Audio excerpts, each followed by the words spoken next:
సామాజిక అస్త్రం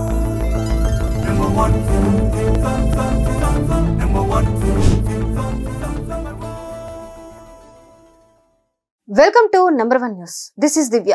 తెలుగు జాతి ఖ్యాతిని దశ దిశల వ్యాపింపజేసిన శ్రీ కృష్ణదేవరాయల జయంతి వర్ధంతిలను రాష్ట్ర ప్రభుత్వం అధికారికంగా నిర్వహించాలని రాయల్ పీపుల్స్ ఫ్రంట్ అధ్యక్షుడు రెడ్డి శేఖర్ రాయల్ డిమాండ్ చేశారు. రాయల్ వారి జయంతి అధికారికంగా నిర్వహించేలా రాష్ట్ర ప్రభుత్వం చర్యలు చేపట్టాలని కోరుతూ రాయల్ పీపుల్స్ ఫ్రంట్ ఆధ్వర్యంలో చంద్రగిరి కోట నుంచి అలిపిరి వరకు రాయల్ మార్చ్ పేరుతో పాదయాత్ర చేపట్టిన సందర్భంగా రెడ్డి శేఖర్ రాయల్ మాట్లాడుతూ ప్రపంచాన్ని గెలిచిన అలెగ్జాండర్ కైనా ఓటమి ఉంది, కానీ రాయల్ వారికి ఓటమి అనేది లేదన్నారు. గతంలో తిరుపతి దేవస్థానం తరపున రాయల్ వారి జయంతిని అధికారికంగా నిర్వహించేవారని తరువాత నిర్వహించడం లేదన్నారు. కోట్లాది మంది ఇష్టదైవమైన వెంకన్న గర్భగుడిని బంగారు తాపడం చేయించింది, వేల కోట్ల రూపాయల విలువ చేసే ఆభరణాలు ఇచ్చింది రాయల్ వారేనని రెడ్డి శేఖర్ రాయల్ అన్నారు.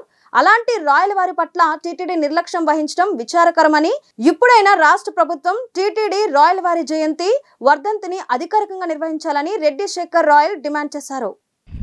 ఈరోజు మీడియా ముఖంగా నేను వచ్చేసి రాష్ట్ర ప్రభుత్వానికి తిరుమల తిరుపతి దేవస్థానంకు వచ్చేసి ఒక డిమాండ్, ఒక అల్టిమేటం ఇవ్వదలుచుకున్నాం. మేమేంద్ర అంటే, మేము 7 సంవత్సరాల నుంచి నిరంతరంగా రాయలవారి జయంతప్పుడు, రాయలవారి యొక్క వర్ధంతప్పుడు, రాయలవారి యొక్క పట్టాభిషేకం అప్పుడు మేము వచ్చేసి తిరుమల తిరుపతి దేవస్థానం యొక్క చైర్మన్లను, ఈవోలను, కలెక్టర్లను, రాష్ట్ర ప్రభుత్వాన్ని, దాని తర్వాత వచ్చేసి మీడియా ముఖంగా వచ్చేసి ఎంతోమందిని అభ్యర్థించి ఎన్నో వినతి పత్రాలు మనం అక్కడ ఇచ్చి ఎన్నో సభలు సమావేశాలన్నీ నిర్వహించి రాయలవారి యొక్క జయంతిని వచ్చేసి మీరు అధికారికంగా నిర్వహించాలని చెప్పేసి ఎన్నో డిమాండ్లు మనం చేసినప్పటికీ వాటన్నిటిని పెడచెవిన పెట్టి నిర్లక్ష్యం చేసి రాయలవారిని అవమానించి రాయలవారి జాతి అయినటువంటి ఈ యొక్క బలిజ కాపు తెలగ ఒంటరిని కూడా ఒక అవమానటువంటి ధోరణిలో వీళ్ళు చూస్తూ రాయలవారి యొక్క జయంతిని పక్కన పెట్టిన దానికి నిరసనగా ఈరోజు వచ్చేసి మేము ఇక్కడ పాదయాత్ర జరుపుతున్నాము. త్వరలో వచ్చేసి రాష్ట్ర వ్యాప్తంగా కార్యక్రమాలు ఉంటాయి.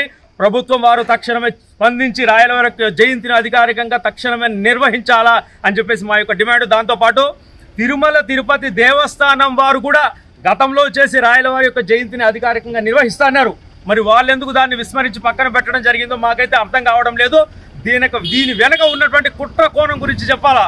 మరి రాష్ట్రంలో బీసీలు కావచ్చు, ఎస్సీ ఎస్టీ తమ్ముళ్ళు కావచ్చు, వీళ్ళకి సంబంధించినటువంటి ఆయా పోరాటాలు చేసినటువంటి వ్యక్తుల యొక్క జయంతులు కూడా టీటీడీ నిర్వహిస్తుంది, రాష్ట్ర ప్రభుత్వం నిర్వహిస్తుంది. మరి తిరుమల తిరుపతి దేవస్థానం వారు కూడా వచ్చేసి ఎంతమంది యొక్క జయంతులను వర్ధంతులను అధికారికంగా నిర్వహిస్తున్నారో వాళ్ళు కూడా ఈరోజు తెల్లం చేసి ప్రజలందరికీ చెప్పాల్సినటువంటి అవసరం ఉంది. ఎందుకంటే తిరుమల గుడికి గర్భగుడికి వచ్చేసి బంగారు తాపడాన్ని చేసి 7 సార్లు తిరుమలను సందర్శించి వేల కోట్ల విలువైనటువంటి బంగారు ఆభరణాలు ఇవ్వడమే కాకుండా రాజగోపురాలన్నీ నిర్మించి ఇక్కడ ఉన్నటువంటి రాయల చెరువు లాంటి చెరువులను కొన్ని వందల వేలల్లో వచ్చేసి కట్టించి